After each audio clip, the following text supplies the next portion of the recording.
যেটা তিনি প্রশ্ন করেছেন আমাদের বৈঠকের বিষয় এবং দোয়া করুন। জি, বিতিরের সলার ক্ষেত্রে তো অনেকগুলো পদ্ধতি আছে। সহিহ মুসলিমের কিতাবুল বিতির যদি উনি পড়ে নেন, বিস্তারিত সেখানে তিনি পেয়ে যাবেন। তো মোটামুটি ভিতর এক রাকাত আছে, যেটা সহিহ বুখারী সহিহ মুসলিমে এসেছে, ফাইজা খাশিতা সুবহা ফাউতির বিওয়াহিদা।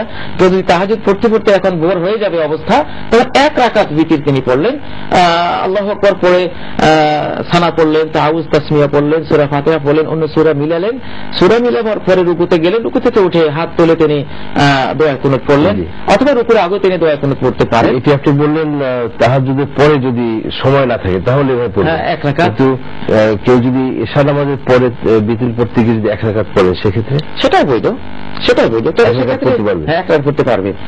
আর ভিতরে যেটা তিন রাকাত পড়ার দুটি পদ্ধতি সহি আছে। একটি হলো এক নাগায় তিন রাকাত, এটা আয়েশা থেকে বর্ণিত, নাসাই ইমাম আবু দাউদ, মুওয়াত্তা ইমাম মালিকের মধ্যে যে হাদিসটি আছে, কানা রাসূলুল্লাহ সাল্লাল্লাহু আলাইহি ওয়াসাল্লাম ইযা আওতারা বিসালাতিন লাম ইয়াকুদিল্লা ফি আখিরিহিন্না, নবী সাল্লাল্লাহু আলাইহি ওয়াসাল্লাম তিন রাকাত ভিতর পড়লে শুধু শেষ রাকাতে বসতেন, দ্বিতীয় রাকাত পড়ে তিনি আর বসাবসি করতেন না। আচ্ছা, এটা হলো এক পদ্ধতি সরাসরি। সেক্ষেত্রে দোয়া কুনুত কখন পড়বেন? সেটা তিনি রুকুর পরে পড়তে পারেন, রুকুর আগে পড়তে পারেন। তৃতীয় রাকাতে সূরা ফাতিহার পরে সূরা মিলিয়ে তারপরে পড়বেন নাকি যাবেন? সূরা মিলিয়ে পড়তে পারেন, অথবা সূরা মিলিয়ে রুকুতে চলে গেলেন, রুকুর পরে তিনি হাত তুলে দোয়া কুনুত পড়তে পারেন।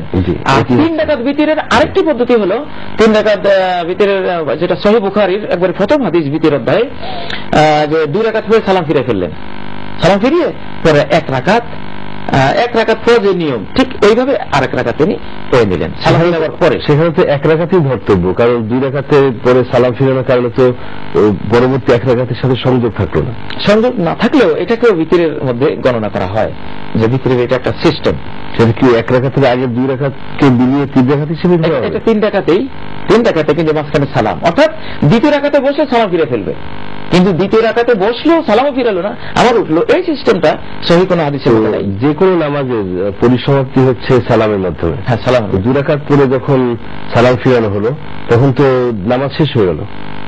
হ্যাঁ, এই দুই রাকাত শেষ, এরপরে যে এক রাকাত পড়লো, এই এক রাকাতই তো সেখানে বিতির হিসেবে। মূলত তো বিতির মানে বেজোড় রাকাতটা, মূলত বিতির শব্দের অর্থই হলো এক রাকাত।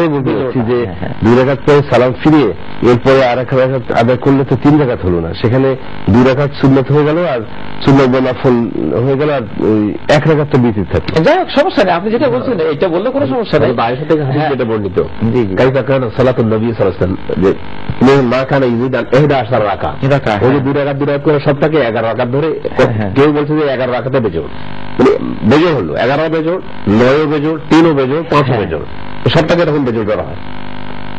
তিনের ক্ষেত্রে ওই দুইটা পদ্ধতি আছে। জি,